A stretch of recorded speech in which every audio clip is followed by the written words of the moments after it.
Sapa aku di dalam doa, di dalam doa. Salam sahabat doa kekuatanku. Jumpa lagi dengan kami di Doa Kekuatanku channel pada hari ini, Jumat 15 Juli 2022. Renungan kita hari ini dipimpin oleh Suster Maria Joyce PRR dari komunitas PRR Kalikasa Lembata NTT dengan tema menabur sukacita dengan sikap berbelas kasih. Tema ini terinspirasi dari Injil Matius bab 12 ayat 1 sampai dengan 8. Dan doa kita akan dipimpin oleh Suster Maria Angelika PRR yang bertugas di komunitas Noemuti Kevamenanu NTT. Mari kita mengawali doa dan permenungan kita hari ini dengan mengundang kehadiran Roh Kudus. Veni Creator Spiritus, mentes tuorum visita, imple superna gratia, que tu creasti pectora. Imple superna gratia, que tu creasti pectora. Vidi siris paraclitus sanctis in miniorum Dei, fonsibus signis caritas et spiritualis unctio. Tu septi forbis munere, dicitus paterne dextere, turite promissum Patris, sermone ditas scriptura. Turite promissum Patris, sermone ditas scriptura. Dalam nama Bapa dan Putra dan Roh Kudus, amin. Utuslah Roh-Mu ya Tuhan, maka semuanya akan dijadikan lagi, dan Engkau akan membaharui muka bumi. Marilah kita berdoa. Ya Allah Tritunggal yang Maha Kudus, Engkau sungguh baik. Engkau selalu menaruh belas kasih dan kerahiman bagi kami para pendosa. Ajarilah kami untuk selalu mengutamakan belas kasihan terhadap sesama kami, agar semua umat-Mu dapat memperoleh jaminan keselamatan yang datang daripadamu. Nama-Mu yang kudus kami puji kini dan sepanjang segala masa. Amin. Bapak, Ibu, saudara-saudari, para sahabat yang terkasih, marilah kita membuka hati kita untuk mendengarkan sapaan Tuhan. Semoga Tuhan beserta kita, sekarang dan selama-lamanya. Inilah Injil Tuhan kita Yesus Kristus menurut Matius. Dimuliakanlah Tuhan. Pada suatu hari Sabat, Yesus dan murid-muridnya berjalan di ladang gandum. Karena lapar, murid-muridnya memetik bulir gandum dan memakannya. Melihat itu, berkatalah orang-orang Farisi kepada Yesus, "Lihatlah, murid-murid-Mu berbuat sesuatu yang tidak diperbolehkan pada hari Sabat." Tetapi Yesus menjawab, "Tidakkah kalian baca apa yang dilakukan Daud ketika ia dan para pengikutnya lapar? Ia masuk ke dalam bait Allah dan mereka semua makan roti sajian yang tidak boleh dimakan kecuali oleh imam-imam. Atau tidakkah kalian baca dalam kitab Taurat bahwa pada hari-hari Sabat imam-imam melanggar hukum Sabat di dalam bait Allah, namun tidak bersalah? Aku berkata kepadamu, di sini ada yang melebihi bait Allah. Seandainya kalian memahami maksud sabda ini, yang kukehendaki ialah belas kasihan dan bukan persembahan, tentu kalian tidak akan menghukum orang yang tidak bersalah. Sebab Anak Manusia adalah Tuhan atas hari Sabat. Demikianlah sabda Tuhan. Terpujilah Kristus. Bapak, Ibu, saudara-saudari, sahabat-sahabat Tuhan yang terkasih. Setiap kita pasti merasakan lapar. Dan ketika lapar, kita kehilangan tenaga, kehilangan semangat, merasa lemas, dan ada yang bahkan pingsan, juga mati karena kelaparan. Saat lapar, yang kita butuhkan adalah makanan untuk menambah kekuatan juga semangat kita untuk beraktivitas. Hal ini pula yang dialami oleh para murid Yesus dalam bacaan hari ini. Ketika mereka lapar, mereka memetik gandum di ladang dan memakannya. Tentu saja tindakan ini adalah hal biasa, bahwa orang lapar membutuhkan makanan. Akan tetapi, orang-orang Farisi menegur mereka. Mereka menyampaikannya kepada Yesus bahwa hari itu adalah hari Sabat dan orang tidak boleh melakukan kegiatan apapun. Yesus yang mendengar pernyataan mereka mengingatkan mereka tentang apa yang dilakukan oleh Daud di rumah Allah, yakni memakan roti sajian yang tidak boleh dimakan bahkan oleh imam-imam sekalipun. Yesus juga mengingatkan mereka tentang imam-imam yang melanggar hukum Sabat di bait Allah, namun dinyatakan tidak bersalah.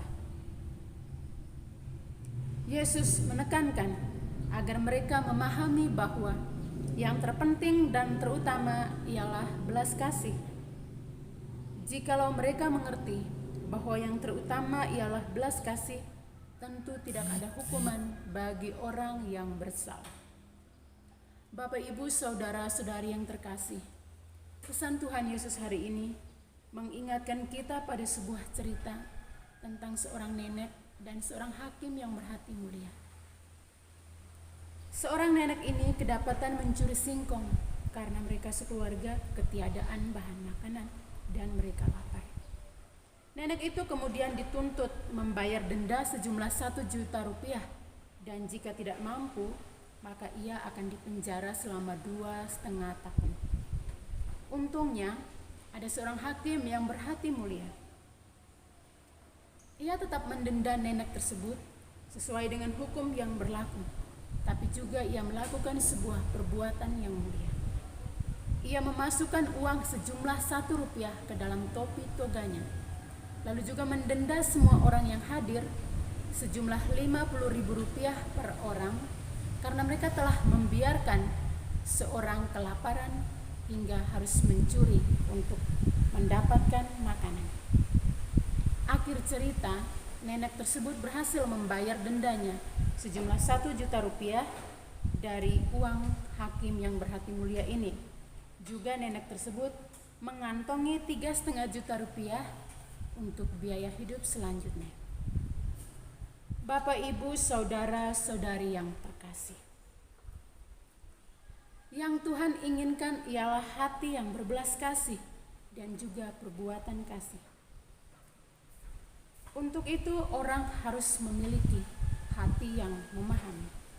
Harus diakui bahwa kita cenderung menghakimi dan menghukum sesama kita, baik dengan kata-kata cemoohan, sindiran, atau gosip, bahkan dengan tindakan kekerasan. Hal ini terjadi karena kita tidak berusaha berbicara dengannya atau bertanya untuk memahami apa yang dialaminya. Kita dengan cepat menghakimi apa yang sesama kita lakukan. Hakim dalam cerita tadi melakukan apa yang dikehendaki Tuhan, Ia sungguh mengutamakan rasa kemanusiaannya. Ia memiliki hati yang mampu memahami situasi si nenek, sehingga nenek dapat kembali ke rumahnya dengan sukacita.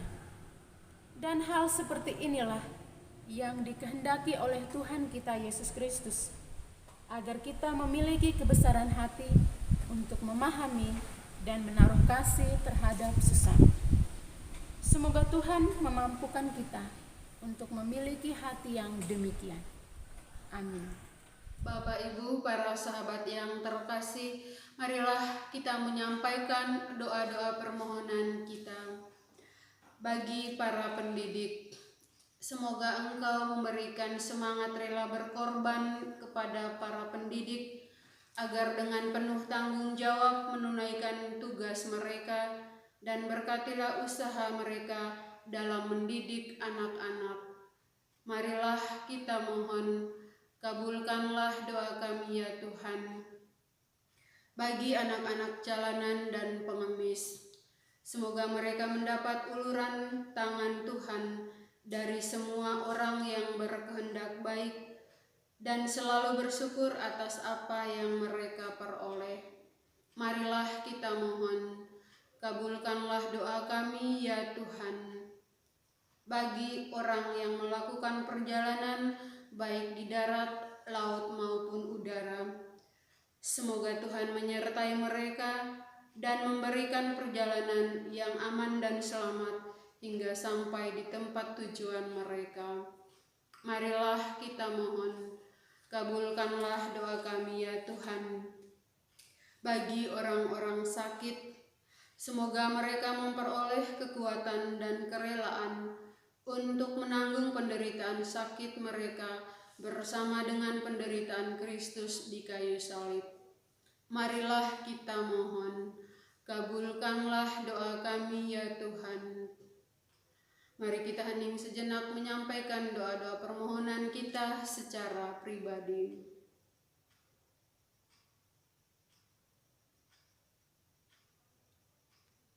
Marilah kita mohon, kabulkanlah doa kami ya Tuhan. Mari kita menyatukan doa-doa permohonan kita dengan doa yang diajarkan oleh Yesus kepada kita. Bapa kami yang ada di surga, dimuliakanlah namamu, datanglah kerajaan-Mu, jadilah kehendak-Mu di atas bumi seperti di dalam surga. Berilah kami rejeki pada hari ini, dan ampunilah kesalahan kami, seperti kami pun mengampuni yang bersalah kepada kami.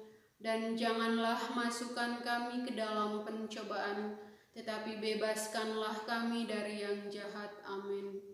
Salam Maria, penuh rahmat Tuhan sertamu. Terpujilah engkau di antara wanita, dan terpujilah buah tubuhmu Yesus. Santa Maria, Bunda Allah, doakanlah kami yang berdosa ini, sekarang dan waktu kami mati. Amin. Kemuliaan kepada Bapa dan Putra dan Roh Kudus, seperti pada permulaan, sekarang, selalu, dan sepanjang segala abad. Amin. Yesus Kristus, Anak Allah yang hidup terang dunia, aku sembah sujud kepadamu. Untuk Engkau aku hidup, untuk Engkau aku mati. Yesus Kristus, Anak Allah yang hidup terang dunia, aku sembah sujud kepadamu. Untuk Engkau aku hidup, untuk Engkau aku mati. Yesus Kristus, Anak Allah yang hidup terang dunia, aku sembah sujud kepadamu. Untuk Engkau aku hidup, untuk Engkau aku mati. Santa Maria Regna Rosari, doakanlah kami. Santo Yosef, doakanlah kami. Santo Gabriel, doakanlah kami. Santo-santa pelindung kami masing-masing, doakanlah kami.